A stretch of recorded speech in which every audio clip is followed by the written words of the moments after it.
episode of Movies That Don't Suck, and something to do the Christmas episode, even though we're not doing a Christmas movie. We did a Christmas movie last week, I guess. Yeah. But we're going to be giving ourselves gifts. We're going to be doing all the good stuff. Today, we are reviewing two of the most popular movies out there at the movie. We'll talk about how popular they actually are, though. Like, they're popular with us. Both of them are doing really good, right now, actually. No. I looked at the box office. Fine. If you say so. They're doing good.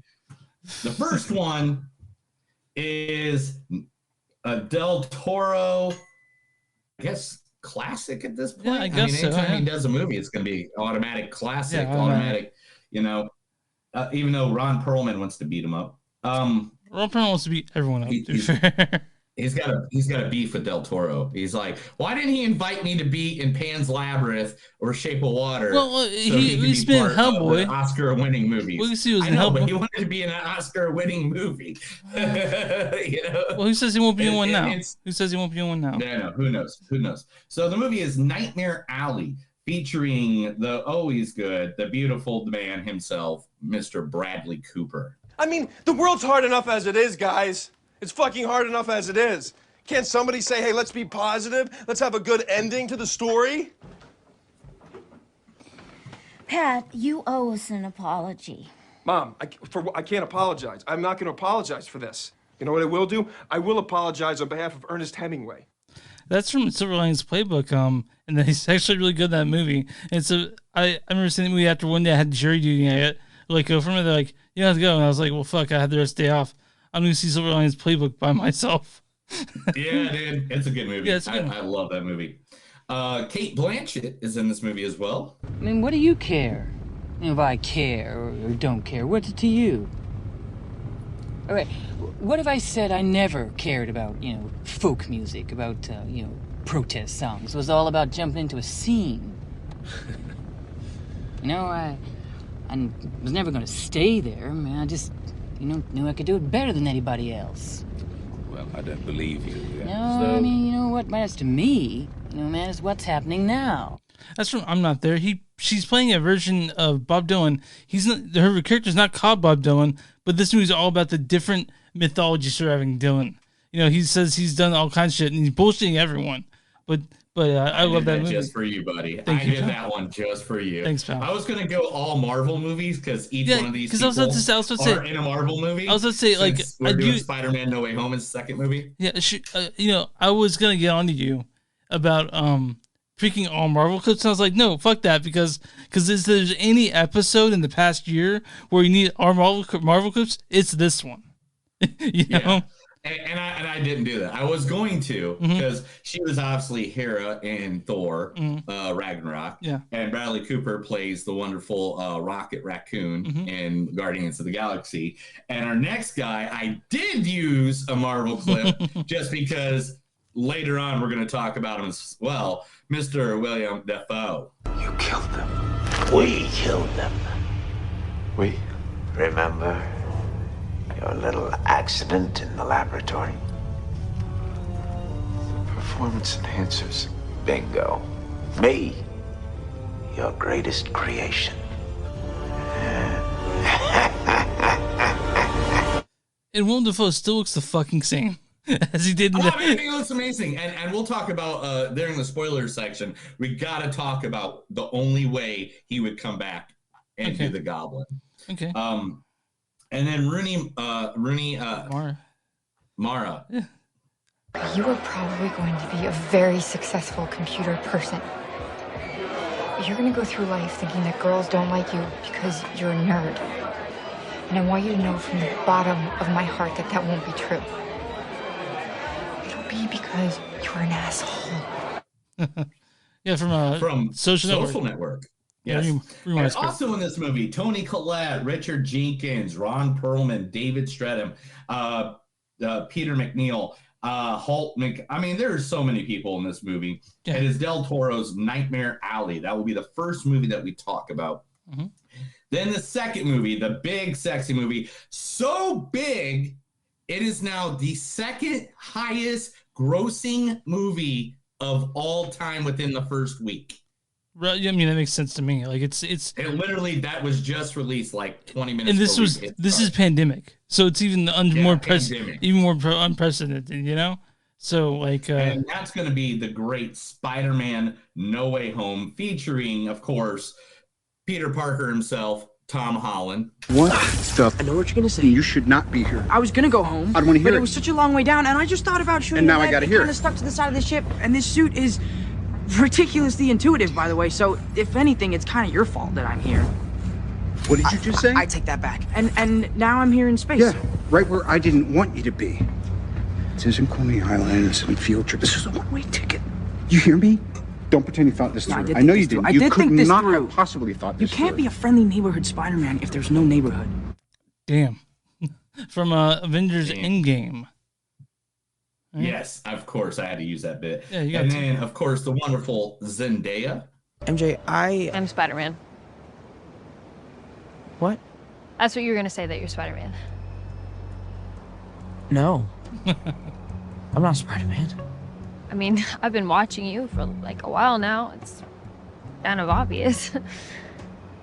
I'm not Spider-Man. I mean, what would make you think that I was Spider-Man? Peter Washington? Yeah? The fact that you, like, disappear out of nowhere for no reason? No, I was sick. Remember I had the tummy? You know Susan Yang thinks that you're a male escort. What? No, of course I'm not a male escort. Well, then you're Spider-Man. Yeah, it's a good scene. Of course I'm not a male escort. From Homecoming, right? I mean, there's only two. It's either you're a male escort or you're Spider-Man. That's the what this is. Well, man, what was the last one called? No Way Home. And then Far From Home. Far From Home, yeah. Far From Home. Yeah, yep. And then Jacob Batalon. Battle On, I think. Yeah, I know. Hey, can I be your guy in the chair? What? You know how there's a guy with a headset telling the other guy where to go? Like if you're stuck in a burning building, I could tell you where to go because there'd be screens around me and I could, swivel around them because I could be your guy in the chair. You know, I was a guy in the chair in a play that we wrote in class. I was a guy in chair. Really? Yeah. Spider-Man? Not Spider-Man. No, like it was some other like thing with these people, some sort of spy 5-minute screenplay. And I was a guy in chair telling him, go to the left, go to the right. I was the guy with the screens around. There's a show I used to watch as a kid, and it had a guy on a motorcycle. I can't remember the name of it right now, but there's a guy in the chair, and my mom just toted in, "Love your shirt." Yeah, Ratty Pepper, Christmas shirt. Oh yeah, we have one more person that say he's in this movie though. Oh yeah, definitely the wonderful, the beautiful, always amazing Benedict Cumberbatch. Dormammu, I've come to bargain. What is happening? Just as you gave Caecilius powers from your dimension, I brought a little power from mine. This is time. Endless, looped time. Yeah. And then, also Jamie Foxx, John Farrell, William Dafoe, Alfred Molina, Benedict Wong. I mean, Marisa Tomei. I mean, the list goes on. It's Spider-Man No Way Home. We're going to talk about that second. Mm-hmm. And man, am I going to, spoiler section, beware. Yeah. Because there's going to be a great time. We're just going to enter it. We're going to give a great review. We're going to be like, hey, this is what the movie's like, and this is what we like about it. I just do a spoiler section. But I've seen so many like Facebook articles that spoil it though, and I'm like, what the fuck's going on? Like not everyone's seen the movie yet. I mean, everyone has. I was a packed theater on Sunday morning. I have 2 pages of quotes for that movie, right? Mm-hmm. I have 1, 2, 3, 4, 5, 6 pages of Easter eggs or things I caught and about Spider-Man No Way Home that in the spoiler section we will talk about, but we will not talk about that until the spoiler. So did we want to open gifts during the news segment, or we're going to do it now? Let's do it now. Okay. So we got nothing really to talk about. What you do all week, you know? I just worked, man. That's all I did. Yeah, and you got a TV from your wife? I got a 65-inch TCL smart TV. It's amazing, dude. I Man, I'm dying to go up there and just bask in it right now, but I gotta do the podcast. Yeah, bask in the glory of your big ass TV. I know, it's amazing, dude. You know, You remember when you were a kid and you saw somebody that had one of those big ass projector televisions? Yeah. And you'd think this is the richest family you possibly know. Yeah, you're like, they're millionaires. They gotta be. But they must be millionaires. Why do they got this huge TV? I know, but TV's bigger than that now, and it looks way better because the projector TVs look like shit. All right, I'm getting this over. All right, Chris, you go first. Open up the gift that I was lovely enough to send you. I sent you a one month ago. I know. Get this open. Okay, look. Come you on. can do it, Chris. Use your muscles. Use your muscles. You got muscles. I have muscles. They're hidden now. You got muscles. I know. I've seen them. I've seen them in that thing that you did. Come on, open the gifts, man. Open the gifts. Do you got it? Oh, it says, oh shit.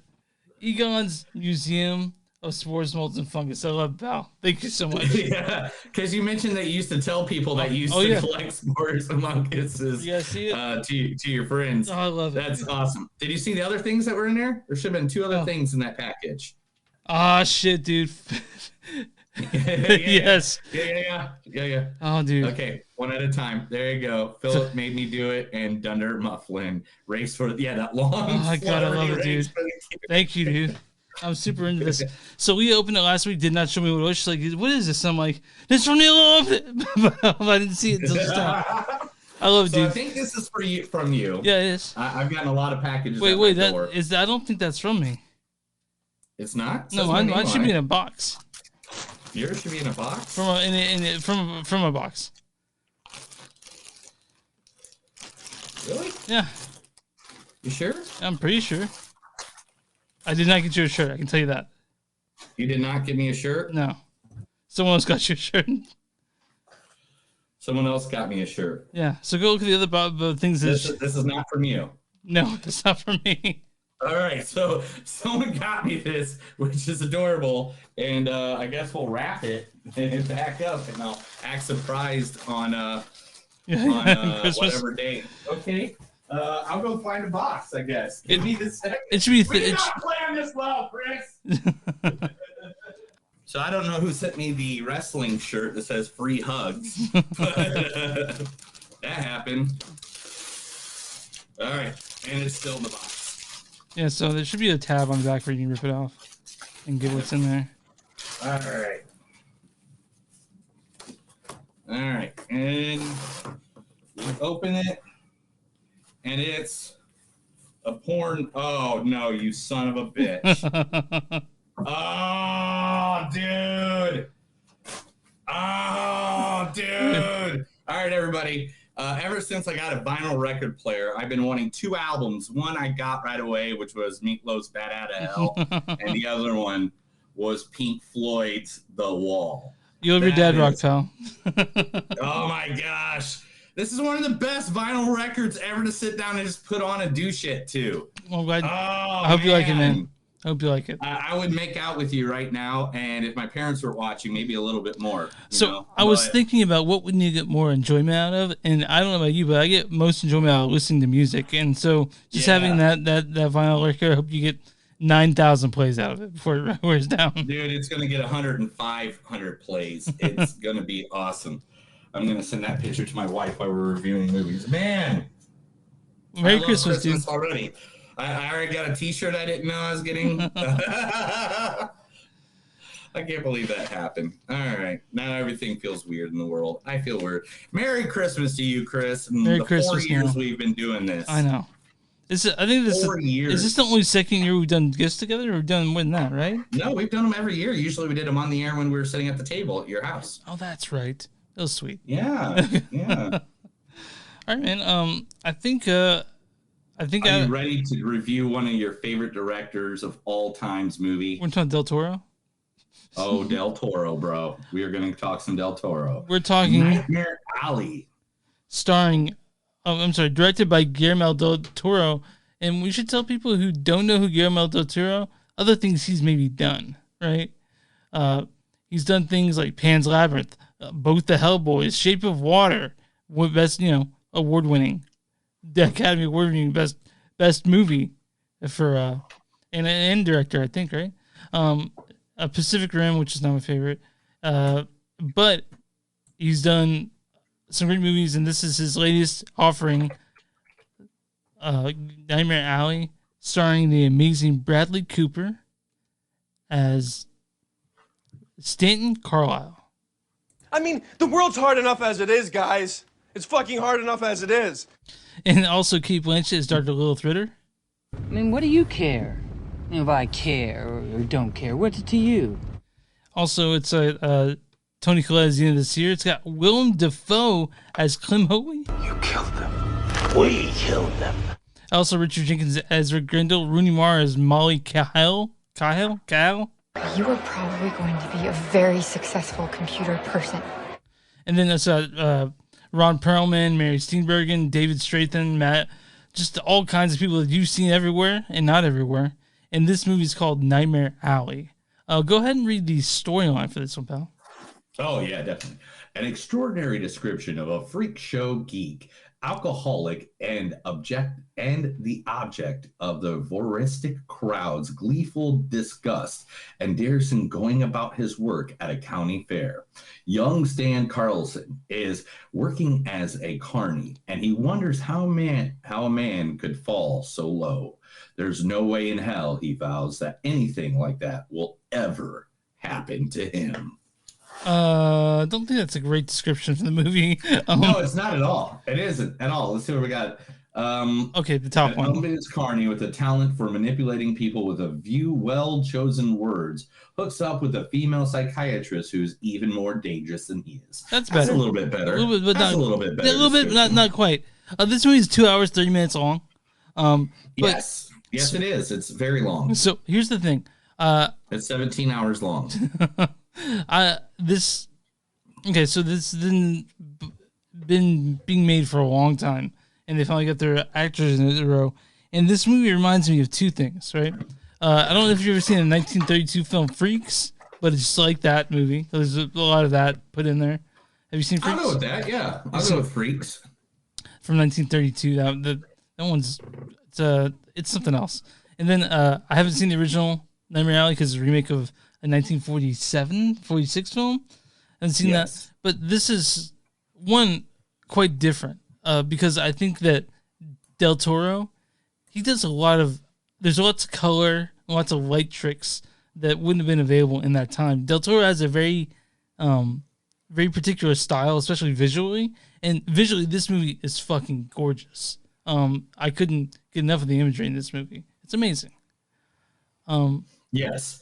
And a funny thing about this is Bradley Cooper replaced Leonardo DiCaprio. Yeah, it was originally supposed to play the lead. Yeah. And instead, Bradley Cooper took it. And because Leo wanted to go do another movie, which was by Paul Thomas Anderson, which was called Licorice Pizza. Yeah, and then he wasn't even in it. Yeah, Bradley Cooper got that part too. Yeah, so we're going this is not a remake of the movie Nightmare Alley from 1947. It's not. This is a readaptation of the William Lindsay Grimson's novel. So I'm gonna either probably say it follows it more, than because the novel was read the novel. I didn't see the 1947 movie. I can only go off of what I saw here. Okay. Yeah. Well, and what did you see? Like, I guess the best way to put it was... it is Del Toro. Yeah. Yeah. So just like right off the bat, it's dark. It's dark. It's dark. It's skeezy. It's sleazy. It's also beautiful. It's also shots are framed perfectly. And as always, the Del Toro films, even if it's cheery, there's something dark underneath it. Yeah, and it has a story that is really good. It's a good story. The actors acted their asses off. This also spans. This is not my favorite Del Toro. No, it's not. But I'm gonna put it right then out. And it's very noir, and I love noir. Yeah. I'm a huge fan of noir. This spans probably 10 years. This movie. Yeah. And it even shows in the movie, Mm-hmm. It's 2 years later, it's 1 year later, or whatever. And something was missing in this movie. I don't know what it was, but something didn't hit all the buttons for me. So a lot of people talk about the shocking ending, which I saw at the beginning of the movie coming. Like I knew it was a happen at the end, but so people were talking about the ending, but I don't really have a problem with the ending. I think it ended the way it should have and only could have. But I'm with you. This isn't my favorite Del Toro film. It is good. I will say that I like this movie, but it's not. But it's and it will probably. I don't know if it'll be my top 10 at the end of the year though. Yeah, I don't think it's going to be in my top 10 at the end of the year. But the acting in this movie was good. Yeah, man, acting is fantastic. Acting is fantastic. And the other thing is just the fact that every actor did their job. I'm not gonna lie, especially when Kate Blanchett and Bradley Cooper was on the screen together. They played off of each other magnificently. Yeah. Defoe, every time he was on the screen, he stole every scene he was in, just like he always does and everything. And we'll talk a lot more about that guy here in just a little bit. Sure. And because there's two people who I think stole the next movie we're going to talk about. Yeah, we'll talk about that. And it's not going to be the people you think it is. I'm just going to tell you that right now. Also, it was just, man, dude, I liked the noir of it. I liked the buildup of things and the buildup of the characters and how it went from, being poor white trash to being pretty much like a rich asshole.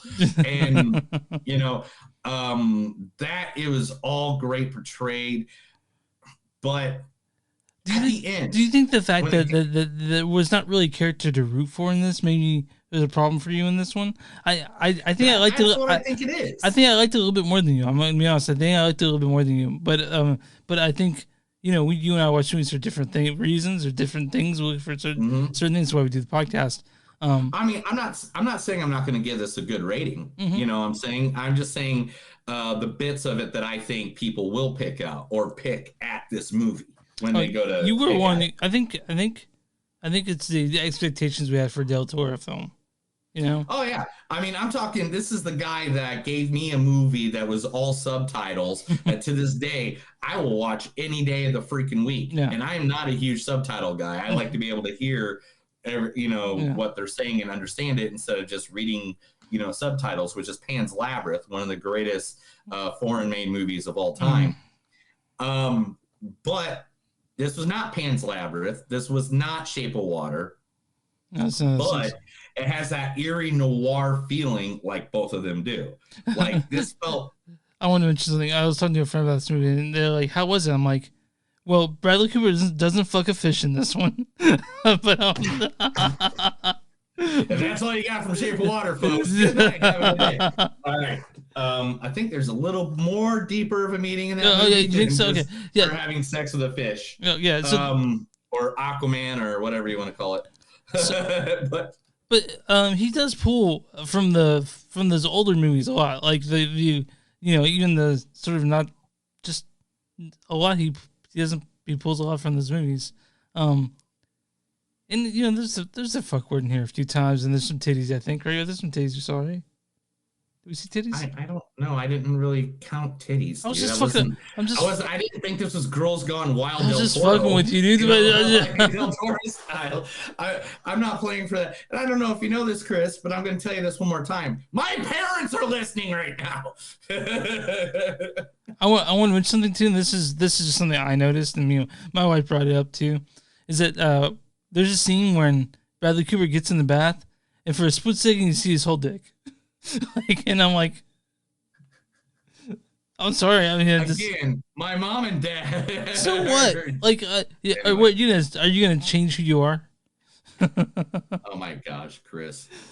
All right, sorry. I'm sorry, Helen. And what's your dad's name? Tom. I'm sorry, Helen, Tom, for having to put your son in a compromised position. Because if you weren't listening, he would have brought it more. But me, I don't know. No, by any means. So one thing straight. This movie is good. It is a hard R. Yeah. if not, I mean, because there's some gore scenes in this that are pretty, you know, pretty too. And man, the actors and actresses, they gave it its all. I don't think this is going to get nominated for anything besides cinematography if it gets nominated for anything I was about to say that. Like, to me, the music was okay, but it wasn't. I don't know. There's some. I feel like there's just something missing in this movie. Like, it was a movie, it was good, but it wasn't great, you know. And I feel like they had something, and I don't know. Maybe you're right with the not having a character to root for, or you know, anything like that. But it's just, you know, I don't know. So let me get some quotes, and then let's move on to our rating on this one. Sure. Because we got other stuff to talk about. Yeah, we do. We got a huge one to talk about. Folks around here care who you are. Oh, folks around here don't care who you are or what you've done. You're a maybe, and maybes are really bad for me. No good comes out of a spook show. People are desperate to tell you who they are, and they will if you allow them. Tote the line, don't fuck with me. That's the first lesson. You ready for what the world and everything around it? My pen went out halfway through this, by the way, and I had to start taking quotes on my phone. You have a smoother line, but you run a racket just like me. Dames like you always have mommy or daddy issues. I know you're no good, and I know because neither am I. I love that man. I can't read that one because whatever's missing in you, it isn't. Whatever's missing in you isn't missing me. And you smell like you pissed your pants. Beat it. It will keep you in coffee and cakes, plus a good place to sleep. Mister, I was always born for this. Give it to me. I want to hear what you quote. I want to hear your number on this one. My number is a 3.8. It's not a 3. What? 8.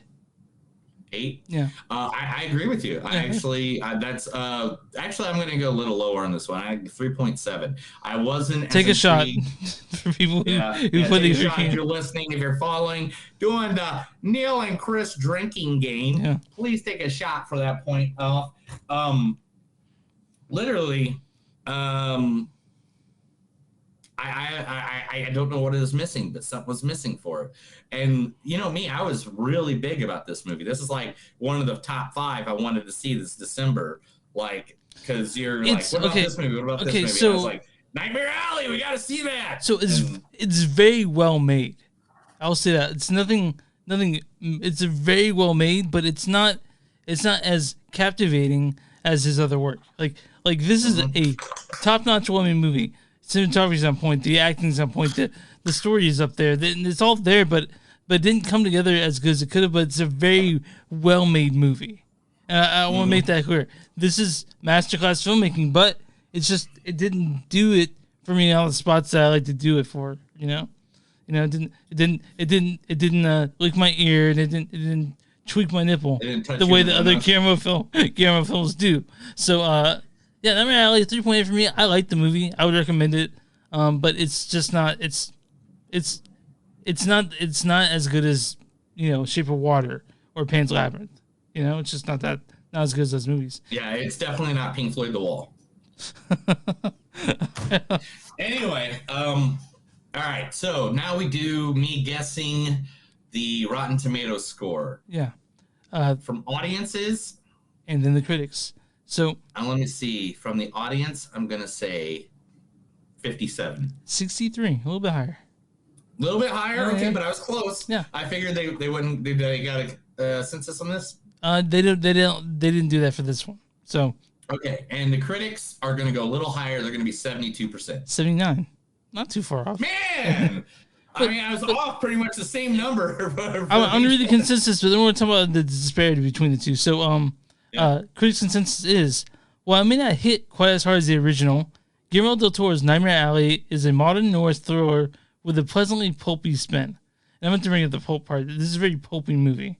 Like, like pulp novel. Or, Pulp Fiction. Nothing with Pulp Fiction. Ooh, now listen. Pulp Fiction. So the audience went lower than went lower than the critics, and you think it's because the critics paid attention to the filmmaking aspect of this as opposed to just as a movie? Why do you think there's a disparity? Do you think?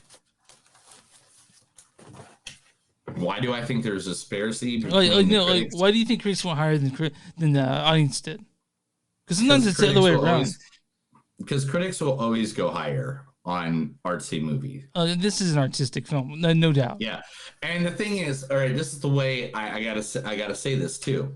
If people don't support films like this, then we're not going to get better films like this. Yeah. We're not going to get A Shape of Water. Why is it Del Toro, a guy who's won how many Academy Awards at this time? Several. You know, yeah. Why is it so hard for him to get funding for a movie? Because it's not a comic book movie. It's not a big movie. No, he just makes action movie. He just makes great movies though, and that's And people need to go see movies like this, Death of the Nile, Knives Out, things like that. Licorice Pizza. Licorice Pizza. Because if not, we're going to not have these movies anymore, and the only person that's going to be making them is like fucking Hallmark. And you know what? Have you watched Hallmark movies? Not that good. And so we don't need to keep it on the Hallmark channel with stuff like this. All right. Before we get to the news, I noticed something. And I think it was just because we were both excited and forgot where we put our Christmas gifts from. Yeah. And stuff like that. Yeah. You forgot to tell everybody where they can find us. You can find us on movies. And I forgot to do the What's it real quick? Okay. You can find us online at moviesdon'tsuck.net. We're on Facebook at facebook.com/moviesdon'tsuck podcast. We're on Twitter at NTS Podcast. We're on Instagram at NTS Podcast. If you want to send us an old-fashioned email, go write info@moviesdon'tsuck.net or moviesdon'tsuck@gmail. We got two, whatever. If you want to give money to us, it's Patreon. Patreon.com/moviesdon'tsuck. We are on Bonfire. Go to Bonfire/moviesdon'tsuck. Something to do. You can find t-shirts and shit with our stuff on it, and some of the stuff Neil's put on there because he's from Tulsa and he likes wrestling and other things. But you can also find shirts with our logo. If you want our mugs on your chest, it's there too. No mugs though, just our faces on a shirt. And then you can find us on all streaming platforms. You're either watching us on Twitch, Facebook, or YouTube right now.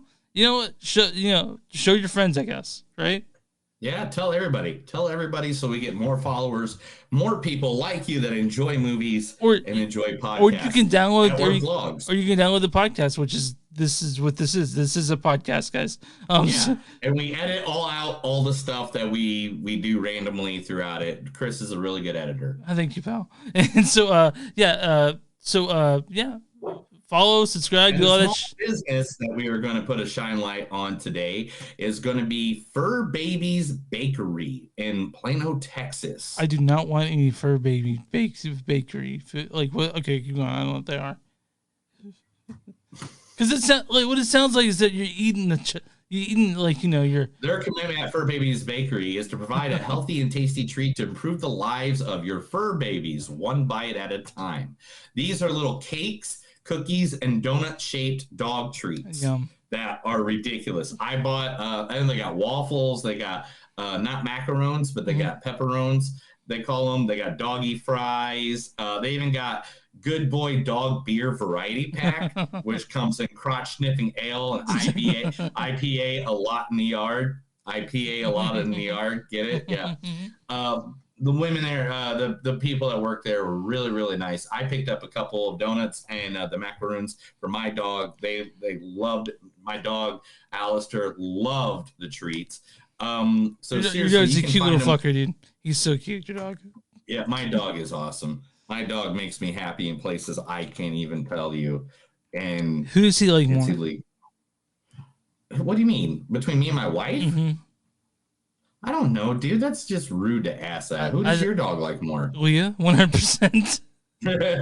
I'm sure he likes her more, but I mean, it's for different reasons. At nighttime, he likes me more because I let him out and feed him pepperonis. Okay.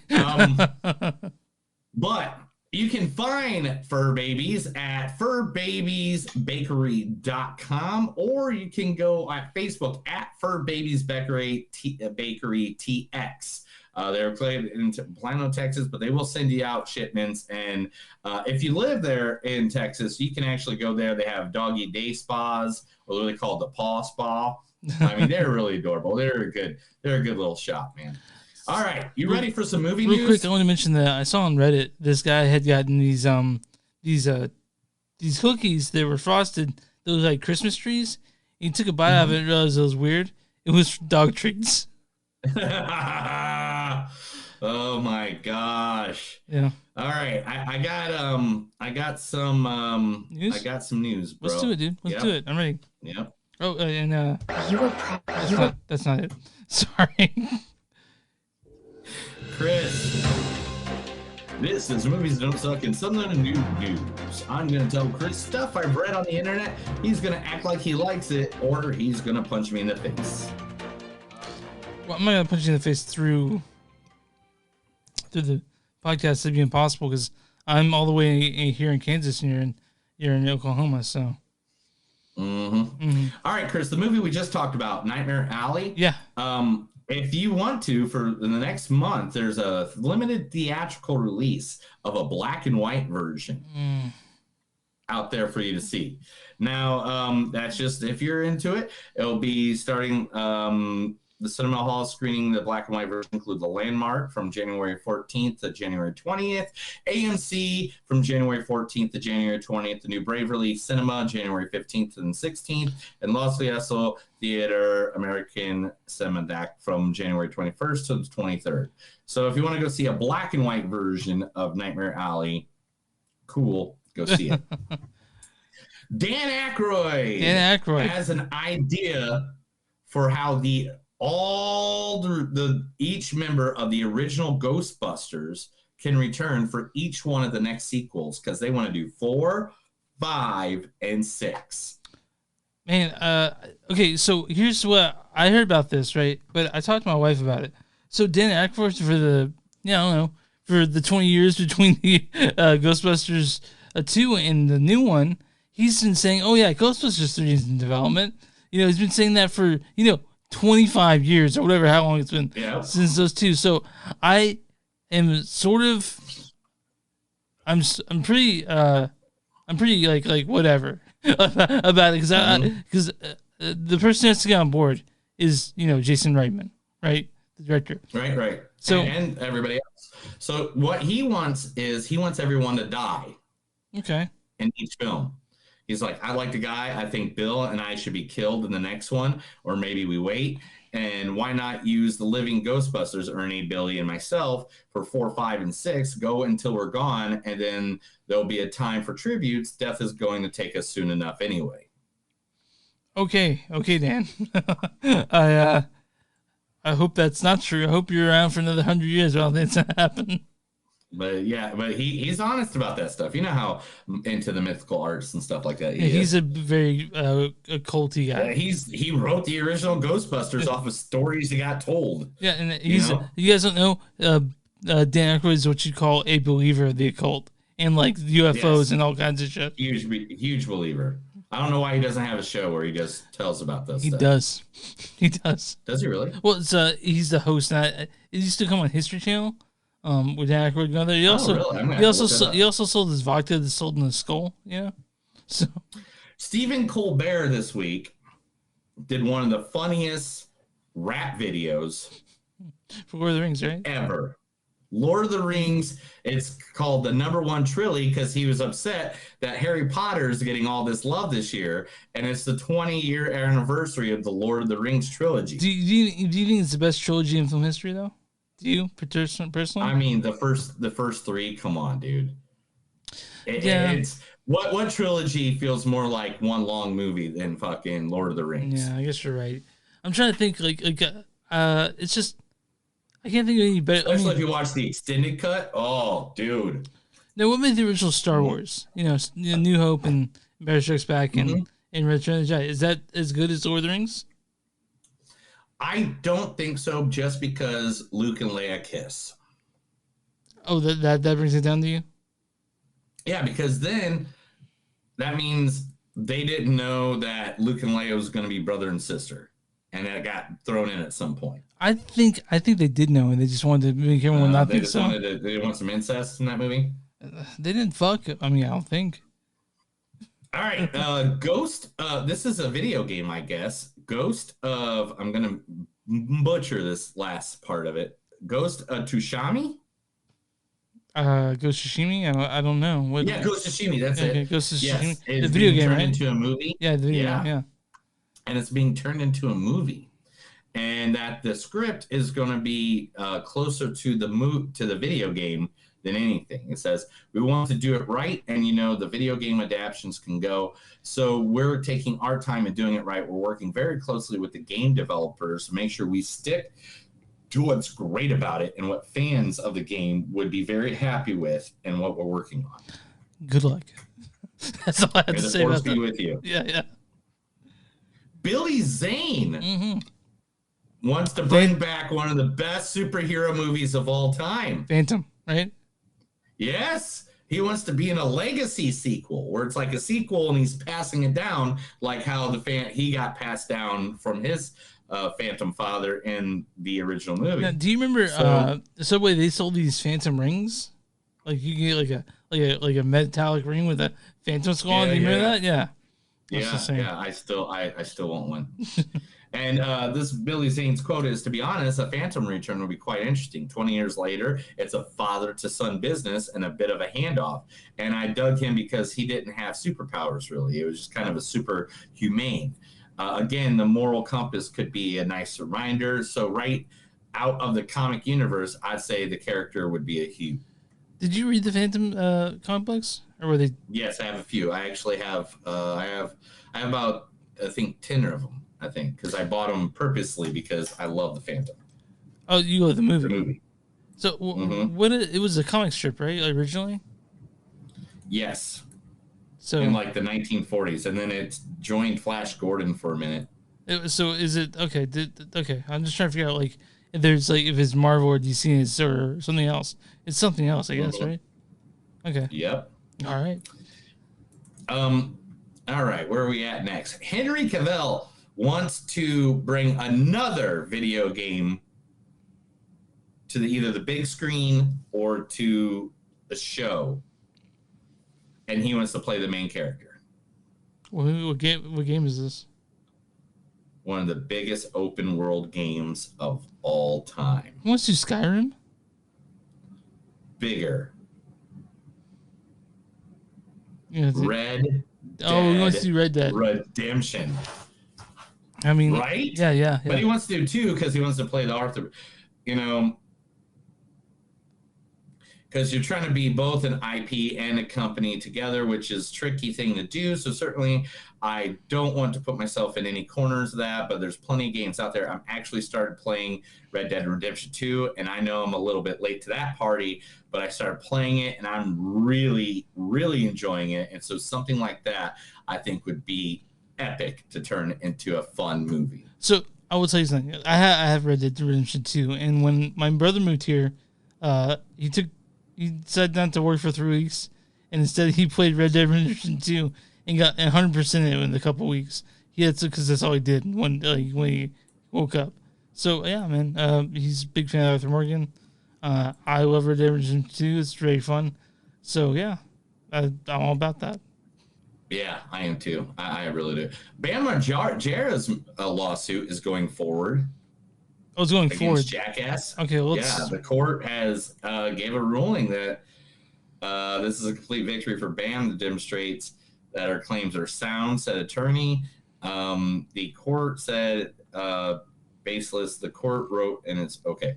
The court disagreed with the defendants for claiming that Margera lacked the to bring the suit and offered evidence of his own behalf. I know he's in rehab right now, and he has like guardianship going on. And it's like, so, I guess hopefully he wins, not wins. I don't know. Yeah, I don't know. I just hope he's doing, to be honest, I just hope he's doing good, bro. I just hope he's doing good. Robert Rodriguez has spoken with James Cameron, and they are working out the details of Adelita Battle Angel sequel.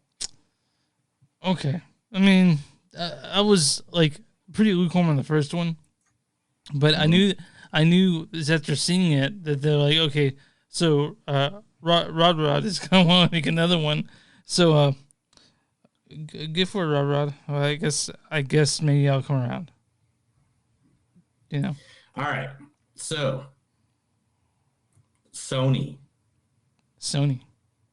owners, Disney, Marvel, after that. Are developing a bunch of Spider-Mans for the MCU's future. So they're working together. Yes, they're actively developing post-Spider-Man plans for the Marvel Cinematic Universe, not just the Spider-Man universe, which is on Sony. Yeah.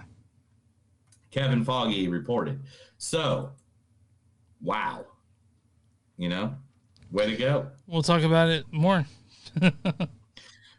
Do you ever watch Cobra Kai? No, man, we talked about this. Okay.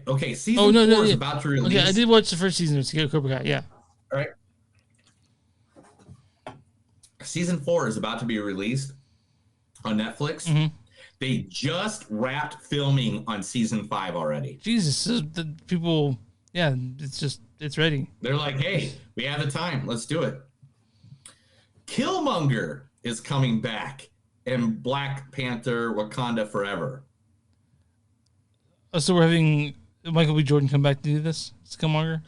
Yes. Although it does not explain who the young hero is, fans have created theories based on it, but Killmonger is going to be back in the new Black Panther.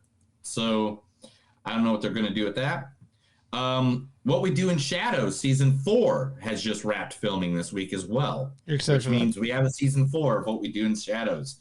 That's awesome. Kingsman 3. The Kingsman. Not the Kingsman, not the Kingsman, but Kingsman 3, based off of the actual beginning, will finish the Aggies and Harry story.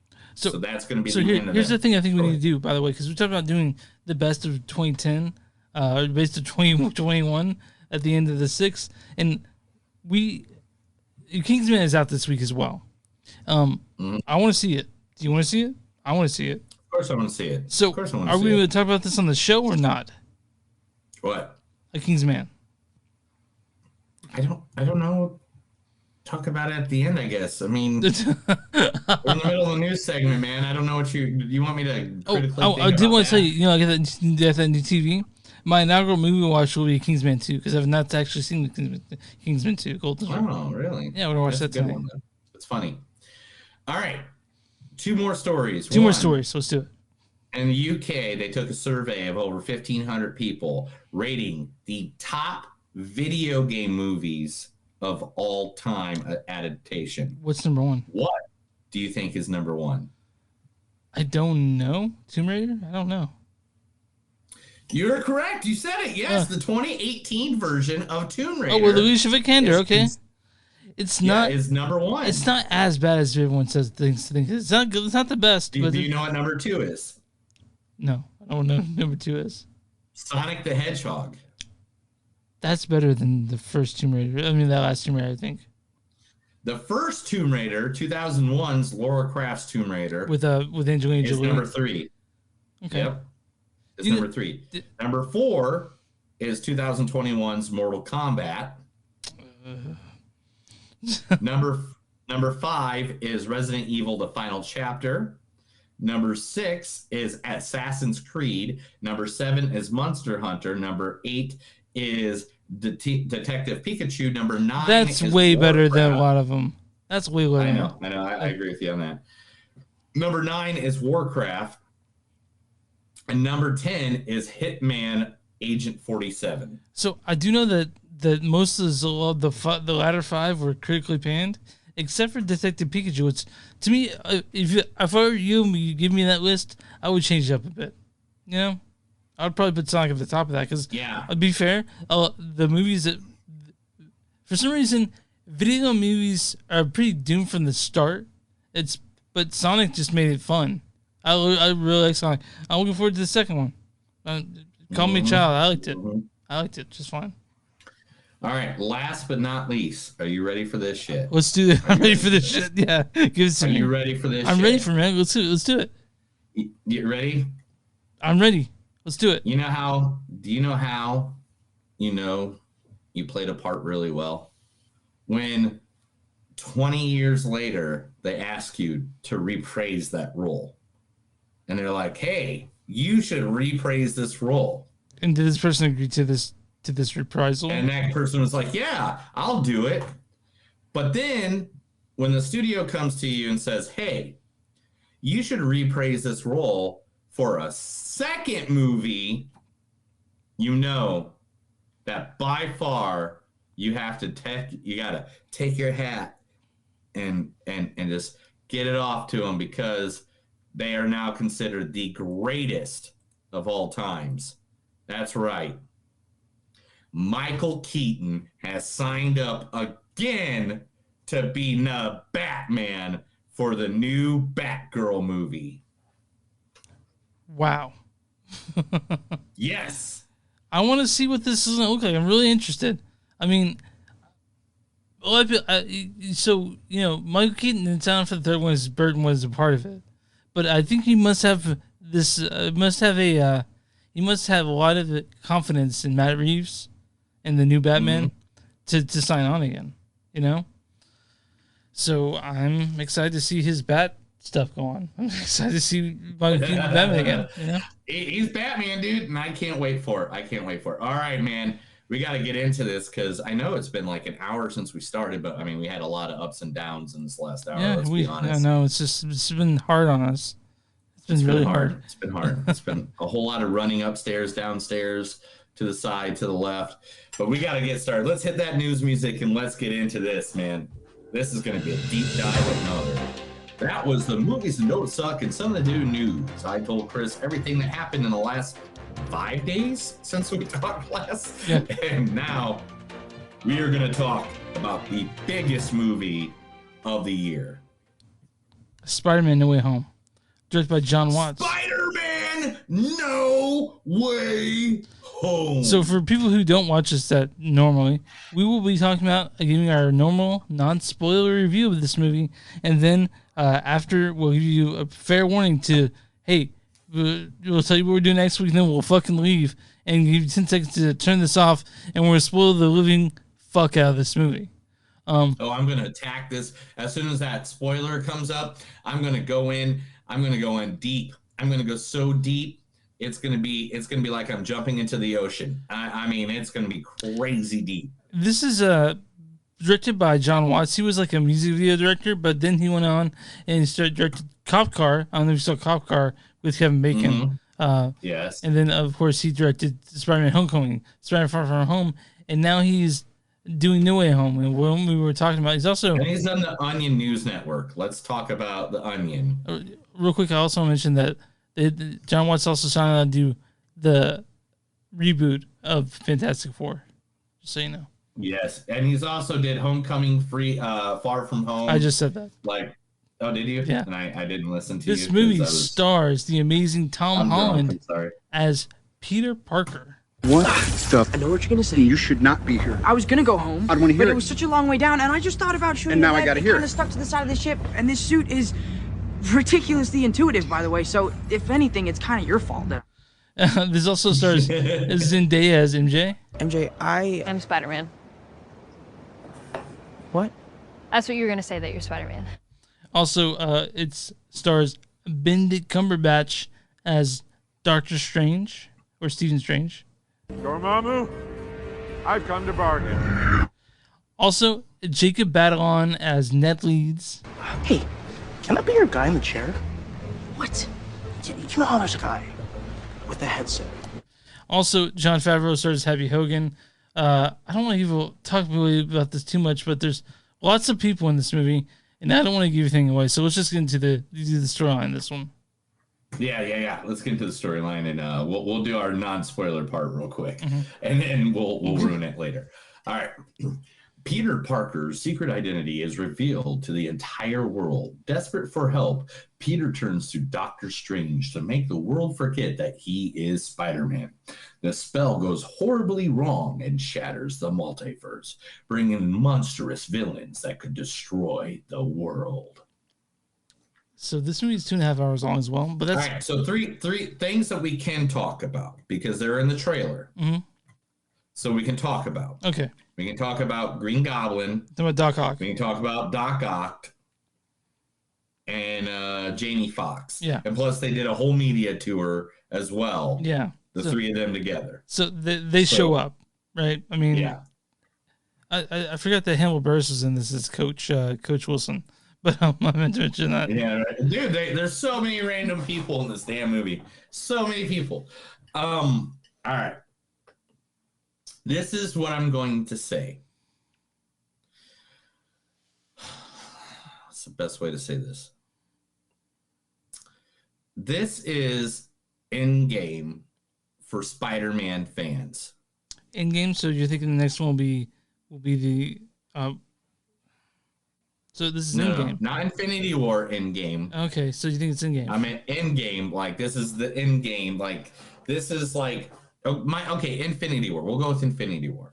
Okay. But if you watched all of the Marvel Cinematic Universe, your payoff was Infinity War, where everybody comes together. In the same tone, if you watched all the Spider-Man movies,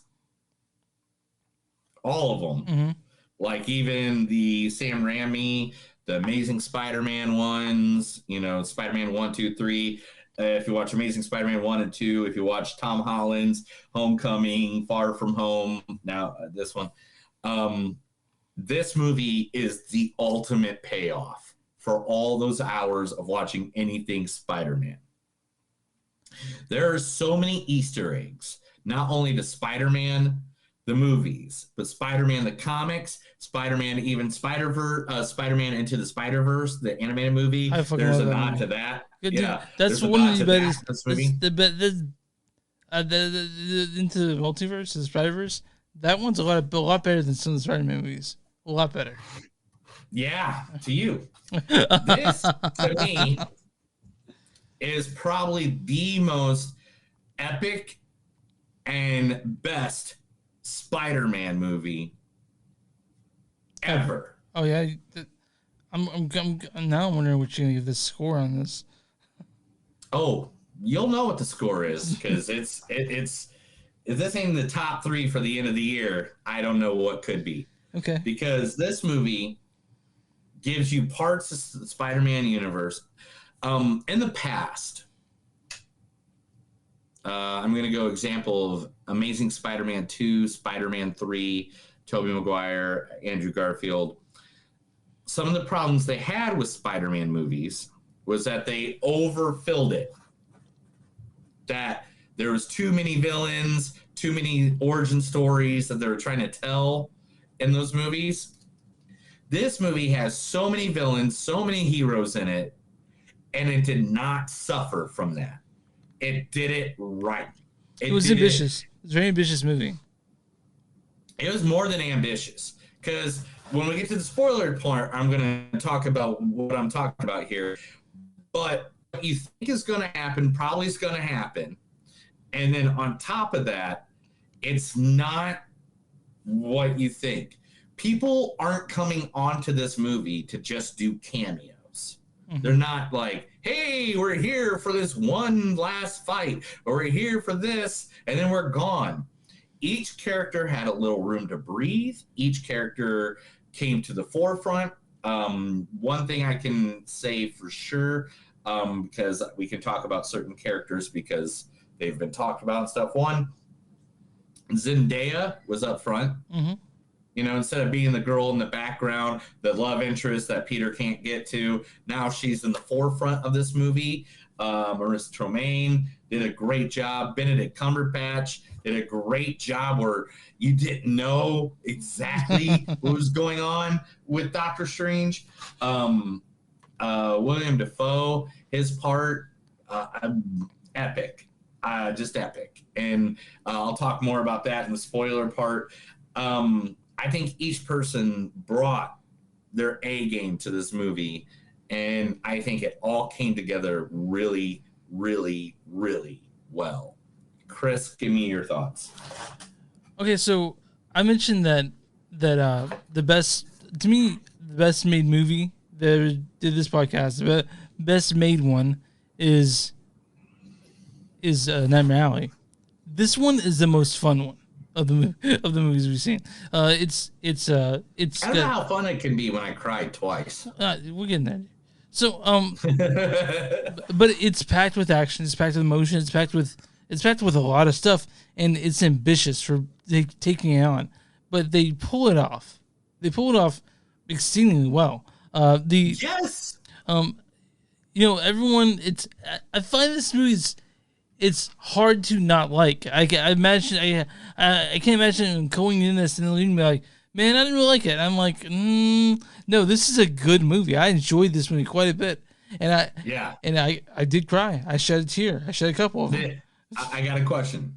All right, I saw an article about this that people shouldn't do this anymore in a movie theater, and I was like, yeah, fuck you. But did people applaud in your movie theater? Not at the end, but when certain people showed up, or certain characters they really showed up, I got some applause, and I was like, I'm not gonna applaud for it. But did you? Oh yeah, I freaking stood up and yelled. I was like, wee, because I saw 2 trailers, and that's it. I avoided all contact when this movie hit the theaters. I wasn't on social media all week. Like I literally just stopped. I went to YouTube and watched wrestling videos and just kept keeping wrestling in my feed. So then wrestling was like the only thing, that and football, because my Colts beat the Patriots this week. Yeah. Anyway, but my whole theory was just to get it out of my algorithm, so that, video for comic book movies and movies wouldn't pop up in my stuff for a week. So I would not get ruined on stuff. I did not get ruined. I knew things were rumored. I knew there's rumors about the rumor world. Yeah. But this was like one of those that I was just like, nah, man. I want this to be just, as big a surprise as I could. What the MCU does so well, and I mean, Sony is still, but they had people that were part of the MCU in this. So what they do so well is they balance the action and the emotion with humor, because because you need that. And you got to do that with Spider-Man, because Spider-Man has a lot of those witty comebacks, of those witty one-liners. Yeah, and so when they did, I mean, Marvel does that best. They're not they're not overly serious, but they're serious and they need to be. They're full of action. I mean, right away, this is how you want an action movie to look like, and it's always Marvel does it really well, and it's. But again, this is not this is probably my second favorite Spider-Man movie, under Into the Spider-Verse. Into the Spider-Verse still better than me. I've never seen anything like that movie. So like, to me, like, this is great. This is a great Spider-Man movie. It's just my favorite. This is a live action Into the Spider-Verse. Okay. And to my opinion. Okay, Okay, but what I'm saying is that again, I don't watch movies for Spider-Man or for, I'm not a comic book movie guy. Marvel does them best, right? And it's hard not to like this movie. I like this movie quite a bit. All right. But you want to get into the spoilers on this, don't you? Yeah, I do. Yeah. Okay, get some quotes on. I want to rip into this more than I want to rip into. All right, guys.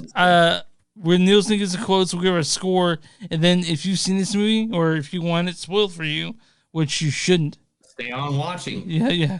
Besides that, we can't help you. Yeah. We gave you plenty of warning 4 times now. All right, let's read some quotes. I want to mention this would be longer if we didn't want to spoil it. Like.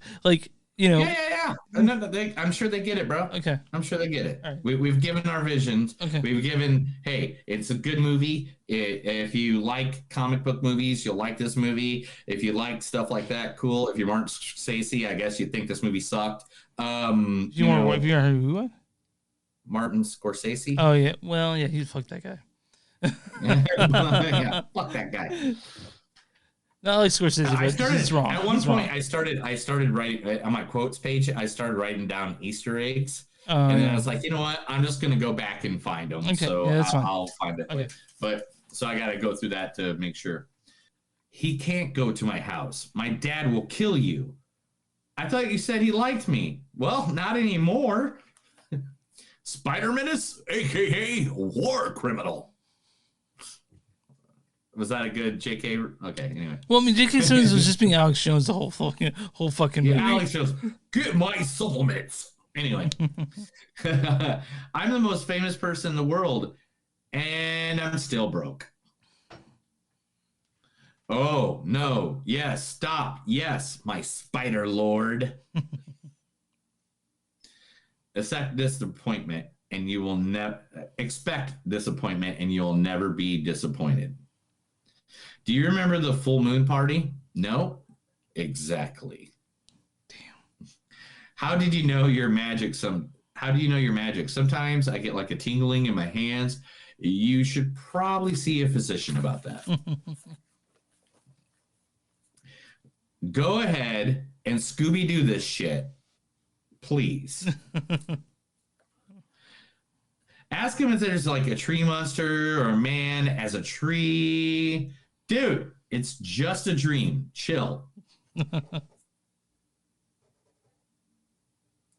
When you try to fix people, there's always circumstances. I don't want to did that.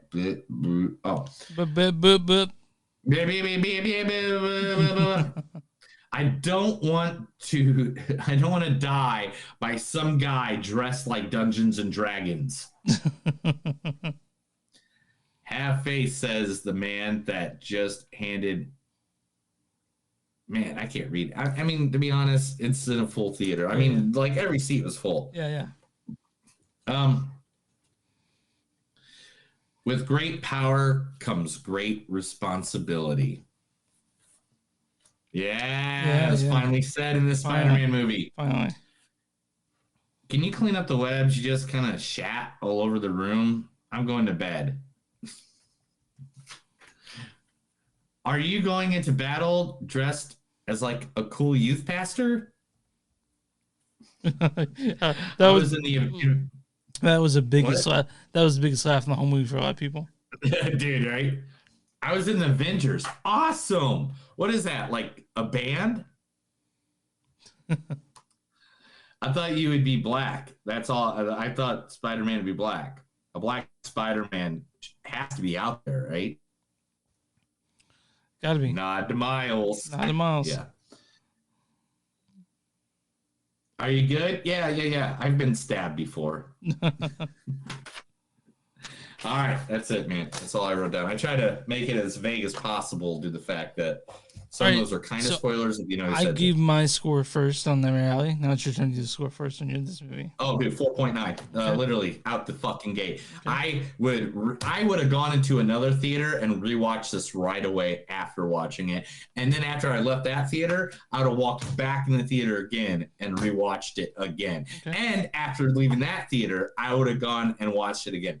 I would have Star Wars the shit out of this movie if I could. Okay. If I didn't have a life and I'm an adult and I have to do things. I liked it.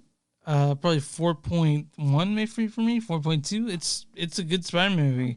But again, it's a Spider-Man movie. So anyone who loves comic books, that's for them. Also, lots of fan service. Lots of fan service. And that's fine. Mm-hmm.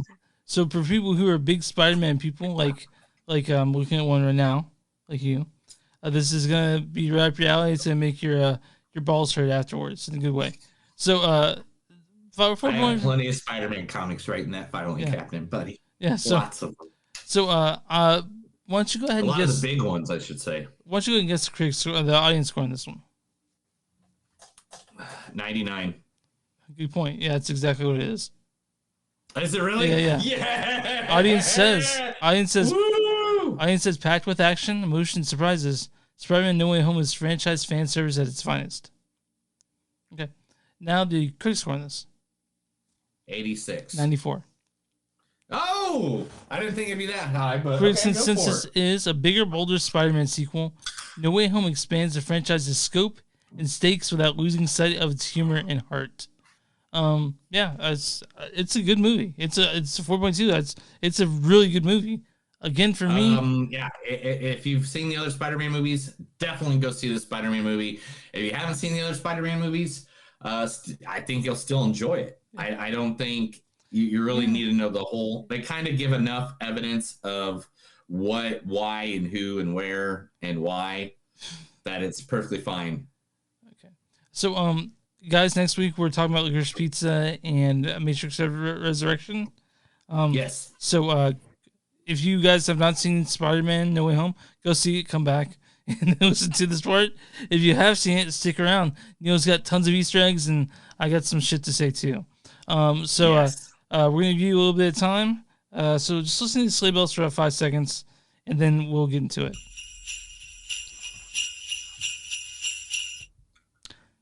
So we're back, and let me ask you a question.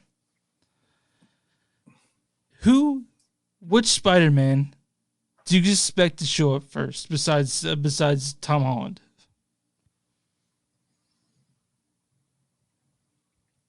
First, we got to talk about the first surprise before the two Spider-Man. Okay, fine.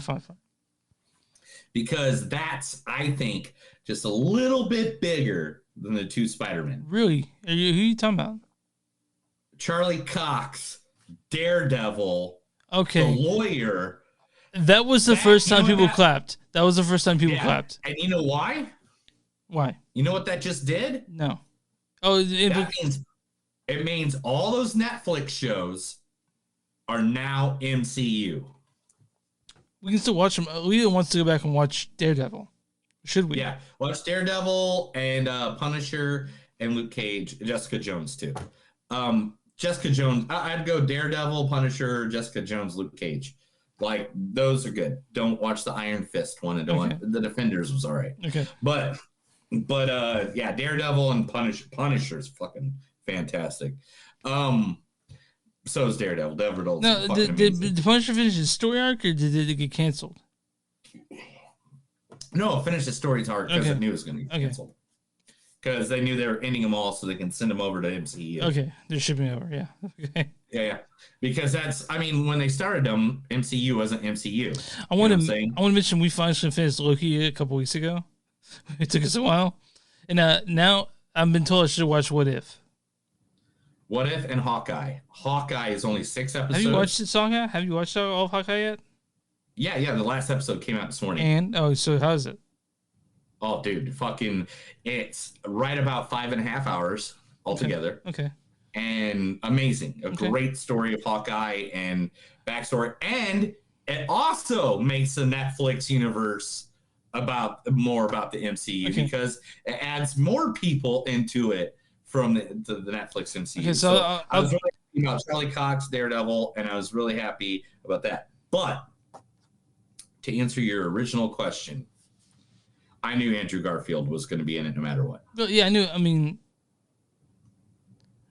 I got from the Spider-Verse thing, from the animated films. If you saw that, you saw this coming. But yeah. So but then again, with the Tobey Maguire going, we'll have to watch the movie to see if I'm in it. Well, yeah, fucking of course you are. You had this press junket. You're gonna talk. You're gonna be like, I don't know if I'm in it. So I knew they were gonna be in it. I didn't know how they'd show up into it, but it was pretty obvious whenever, so here's the problem I have with this movie. The problem I have with it is that it's like Ultron, where Peter Parker fucked it up himself. Like he's the reason this happened, right? And so that's the problem I have with Ultron. It's like, yeah, and the thing is, it's actually based off of one of the comics. I have to go through my notes and remember exactly. But the whole spell being messed up happened before because he tried to have in the comics he did something where it messed up one of Stephen Strange's spell, and it fucked it up, and it didn't do what this did. This reminds me more of a comic book where it was he went to Doctor Strange and said, "Hey, I want everybody to forget that I'm Peter Parker," because it was right after Civil War when he took his mask off in front of everybody in the comics. And Strange is like, no. So he went to Mephisto, and he's like the Satan character. He goes, yeah, I'll do that, but your marriage never happened. Oh my god. Yeah, and so it's this big fucked up story in it and stuff like that. But man, you're right. And the thing is, this is the thing about Spider-Man. All right, this is the bottom line about Spider-Man. Nothing good ever happens to Spider-Man. A Spider-Man comic never ends on a happy note. Is it because Spider-Man's human, kind of? Yes. Okay. Yeah. It's the fact that even though he beats that bad guy, he beats the bad guy. The bad guy is always defeated. Still, at the end, he lost something that takes away a little bit of his humanity. Well, but the problem is that the things that took away his humanity. So here's the problem I have. So there's a scene where basically a fucking apartment building is destroyed, right? And right. That probably killed several people, right? Yeah. Okay. So it's Marvel. They don't care. There's nobody in Marvel that says, I'm not going to let people die. Except for Spider-Man, which was... That's my problem. That's my problem. Problem is that he makes choices that no one should ever make. Like, to save these 7 people, you could have saved 30 people. You know what I mean? Like right away, it bothered me that happened. It's something, but again, of course, it's Spider-Man. So he's gotta be nice. He's gonna try to help everyone. But he fucked it up, man. He fucked it up. Yeah, he fucked it up. And at a point, once you fuck it up to a point, you gotta be like, okay, how many more people gotta die before I basically go back and do what I should have done in the first place? Right. And so that's the problem I have with the movie itself, Spider-Man's choice. But again, like you said, nothing bad ever happens to Spider-Man. Maybe it's him being altruistic. Everything bad happens to Spider-Man. Okay. Everything bad happens to Spider-Man. His life is ruined. So him being altruistic is an issue. But they made it seem like he was being a good person when really he was being kind of silly, idealistic. I mean, because he's 18. Yeah, that's true. What decisions do you make when you're 18? I made some horrible decisions. Awful decisions. So did I. Really bad decisions. Yeah. All right. So I did interrupt you at the beginning, and let's go into the thing that you were trying to get to. Andrew Garfield, Tobey Maguire, both returned to this film. And people were cheering and clapping when that happened. Oh my God. It was like, because Ned did the sling ring thing where he's like, give me Peter Parker. And it was Andrew Garfield. Mm-hmm. And when he came through and everybody saw the chest, and then he took that mask off. All right. Andrew Garfield and William Dafoe. William Dafoe. William. Yeah. Dafoe. William. Not William.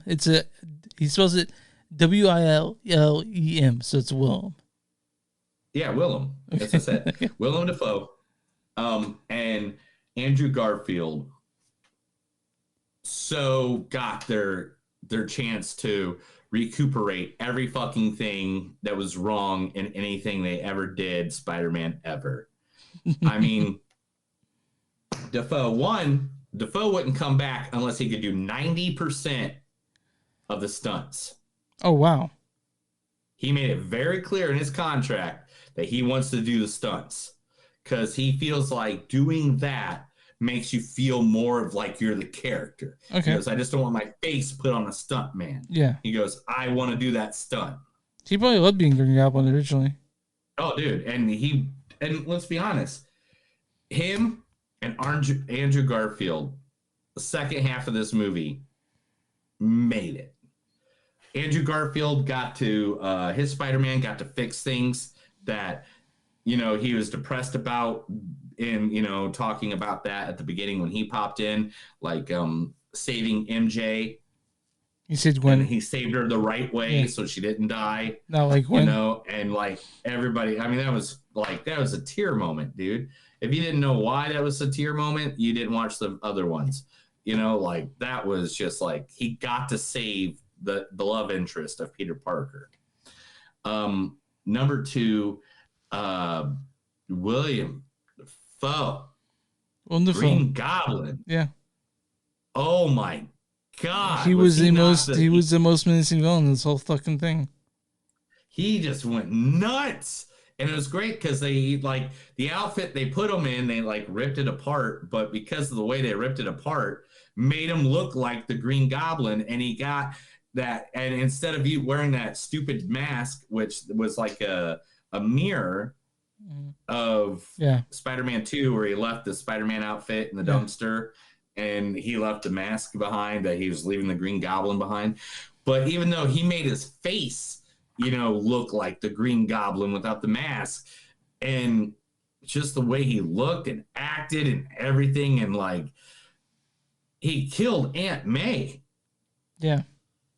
And then she said the magical words that we have never heard from Peter Parker or from anybody in the Spider-Man movies since it's been in the MCU, and that comes with great with great power comes great responsibility. The other part of that is the fact that now we've come to know that everything we were watching this whole time, all the other Spider-Man Homecoming, Spider-Man No Way Home, Infinity War, Endgame, Civil War, everything that Spider-Man's been in, all of this has just been his origin story. Oh, okay, so there's way more going on. So I felt like this movie hit the reset button on Spider-Man. Yeah, or gave it so he's now dirt poor Peter Parker in an apartment, making his own Spider-Man outfits, getting rid of all the Tony Stark influence stuff.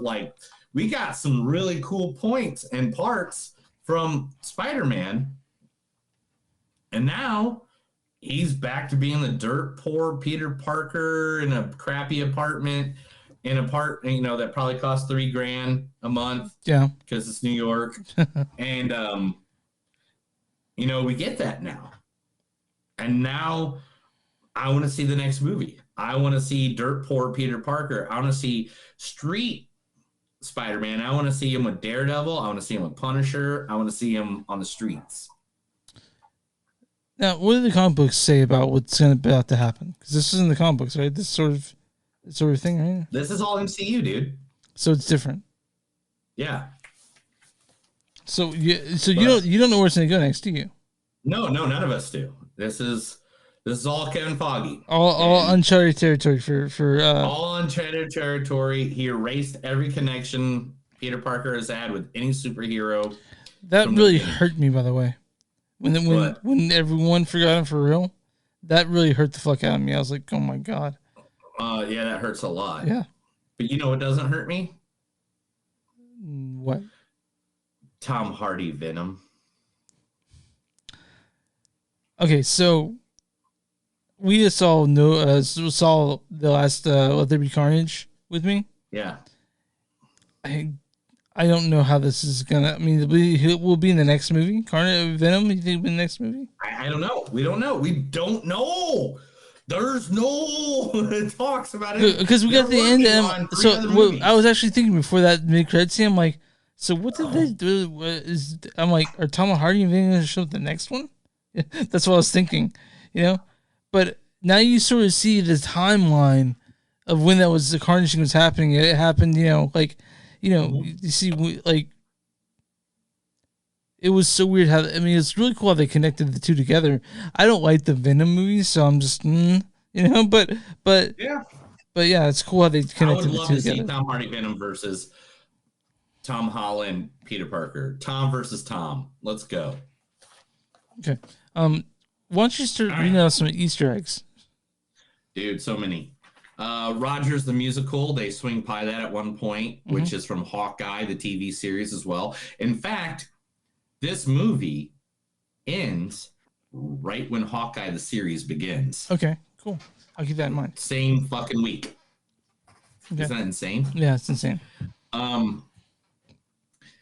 There's tributes to Steve Rogers so many times throughout this movie, and no Iron Man. If you notice, Iron Man wasn't mentioned at any point, really. No.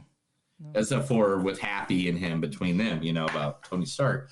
But it was all about Steve Rogers. Like the Statue of Liberty had the shield, the Rogers musical. Like it was just like Steve Rogers. So everyone still remembers Spider-Man, not Peter Parker, which is interesting. Exactly. The airlift tram from Spider-Man 1 was when they swung by on the bridge that the Goblin holds on to, and he's I have a good question though. So when Doctor Strange did that spell where everyone forgot who Peter Parker was, does it mean any trace of Peter Parker when it came to like photographs, permanent records? Is that stuff gone? Yes, and the way it would be is like the stuff might still be there, but if you go to look at it, it'd be like blurry. Like you'd just be like, I don't get what I'm reading. Okay. I knew you're going to ask some shit like this, and that's why I watched like 4 different videos on Easter eggs and plot holes. Okay. So yeah. So basically with Doctor Strange, if he set that spell into fruition, then it'd have been 100% like, oh, hey, I don't remember who that guy is. Okay. Like Jonah Jameson, J.J. Jameson would have realized he got big because he did some report about Spider-Man, but not Peter Parker. Why? Yeah, okay. Yeah. The breaking news on the TV was the same breaking news on Venom's TV during the Venom Let There Be Carnage. Isn't there a headline on the newspaper that refers to Steve Rogers or something like that? Like, yeah. I didn't get to that. Okay. I have it written down somewhere. Okay, you'll get there. I don't know where it's at. You'll get there. Yeah.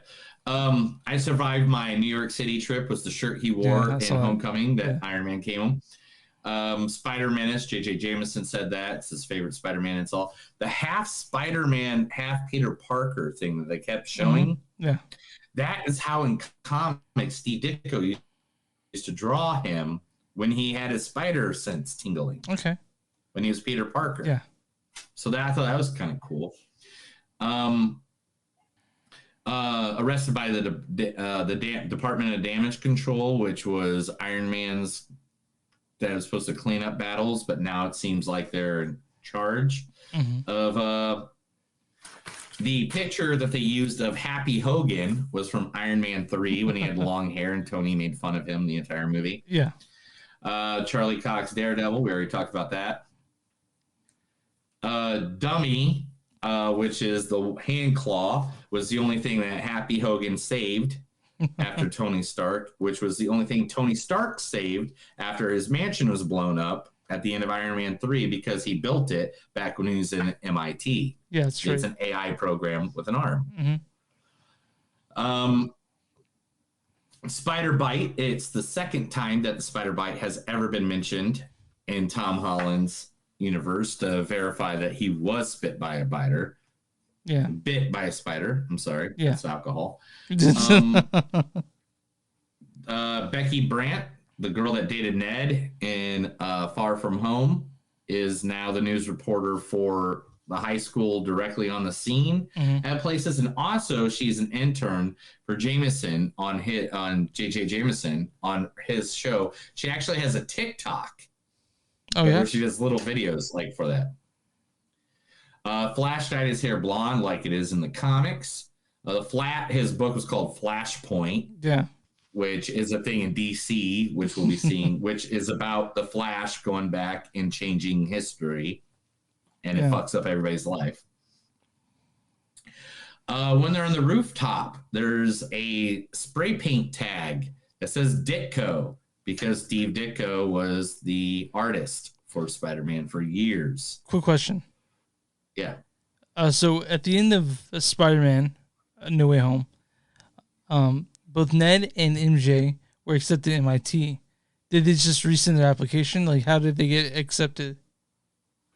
I don't know. Okay, all right.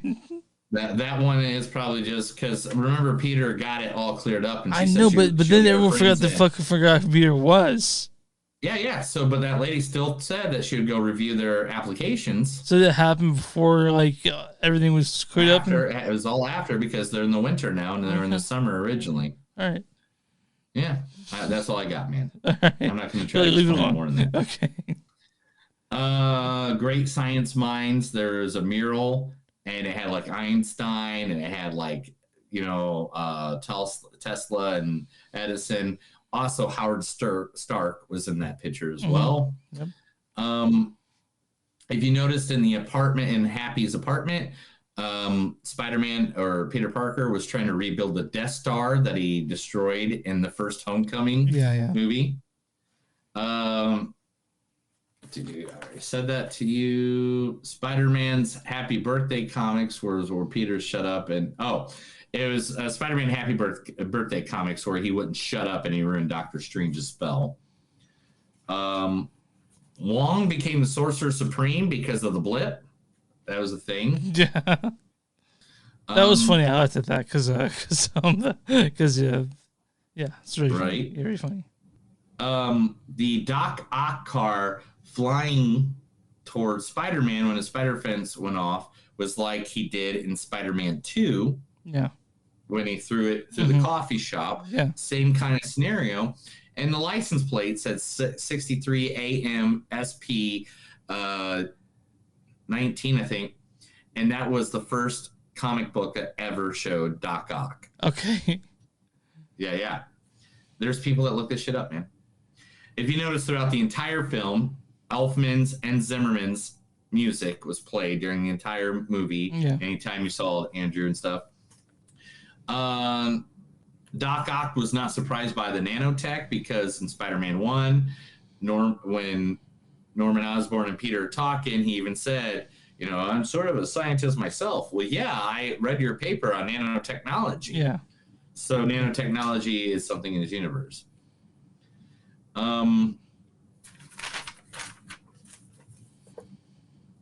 The Inside Out suit was to look like the black and gold indestructive suit in No One Dies motto comic, which was the where Spider-Man decided no one died.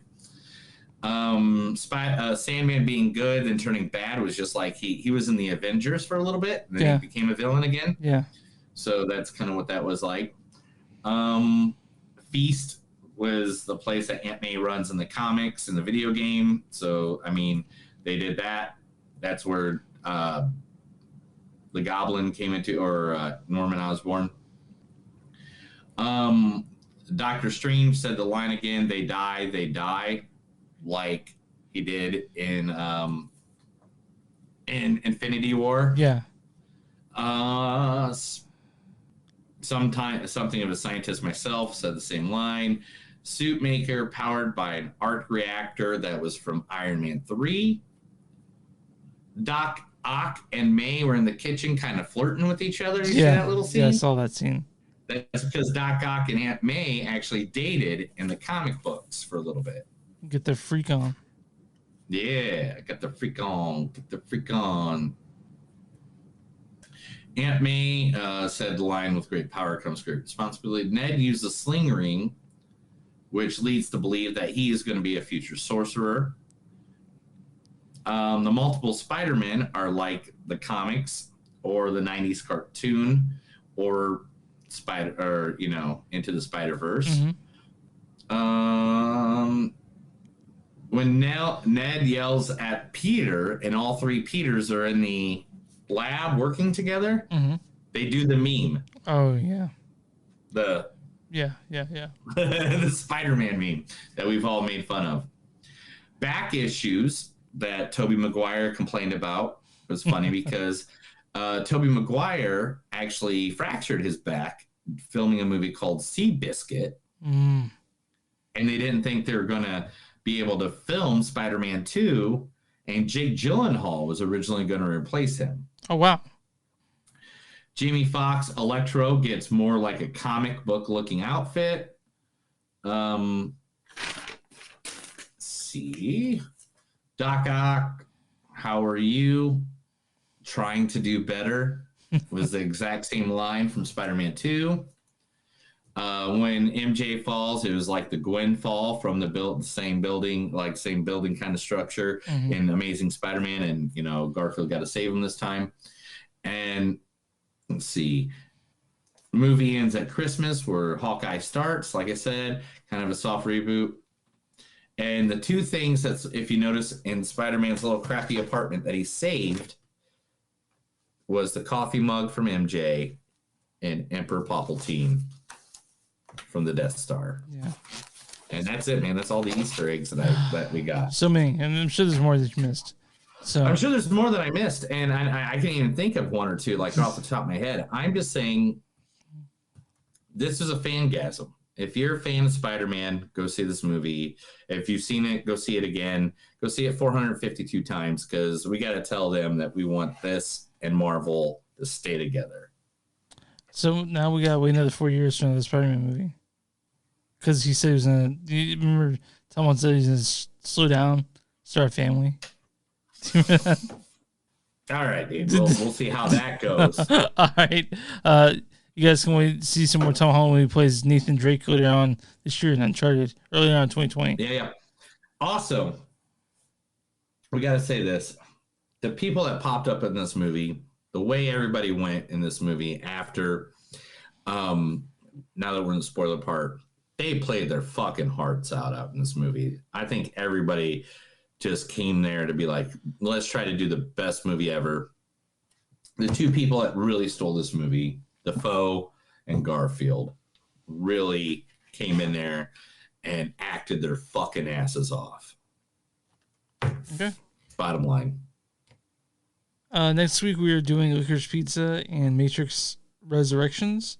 So stick around for that. Stay tuned for that. Subscribe for that. Do everything you do. Visit online with ZoomStuff.net. We're on Twitter, Facebook at Facebook.com/podcast. We're on Twitter at MTS Podcast. We're on Instagram at MTS Podcast. We have Patreon, patreon.com/MoviesDon'tSuck. We have Bonfire. You have bonfire.com, search Movies Don't Suck. Something you will find shirts and stuff with our names on it. And if you're watching us on YouTube, go and subscribe. If you're watching us on Twitch, go and subscribe.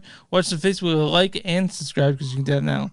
And if you guys want to, visit podcasts or another 200 episodes to listen to on this one, I'd recommend starting like episode 150, maybe a little bit earlier. But I mean, like literally, after episode 35, we get it going. Kind of, yeah. It's just after 35, sound quality amps up after that. After episode 110, Mm-hmm. But yeah, like we kind of sound professional now. It's different. Whatever, dude. All right. But yeah, if you watch this Twitch, go and subscribe. Watch this YouTube, subscribe. Watch this. We're everywhere. So yeah, just check us out. What do we use for small businesses, pal? Small business, if you have one, let us know. We'll be more than happy to help promote it, put it out there. And there are thousands of listeners, or hundreds of watchers. Let us know, and I'll be more than happy to promote your business just for you. You, your friends, your moms, your dads, your uncle, cousin, Bobby on the third side that you don't even talk to. We'll help them all out. Let's hit that outro. That's another episode of Movies Don't Suck and Some Do. My name's Neil. And I'm Chris. And remember, anytime you're walking down a nightmare alley, remember to get home right away, or you'll have no way home at all. Remember, have a Merry, Merry Christmas. And that's for me and Chris right here at Movies Don't Suck and Some Do.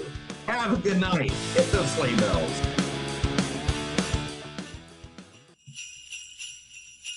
Ho, ho, ho!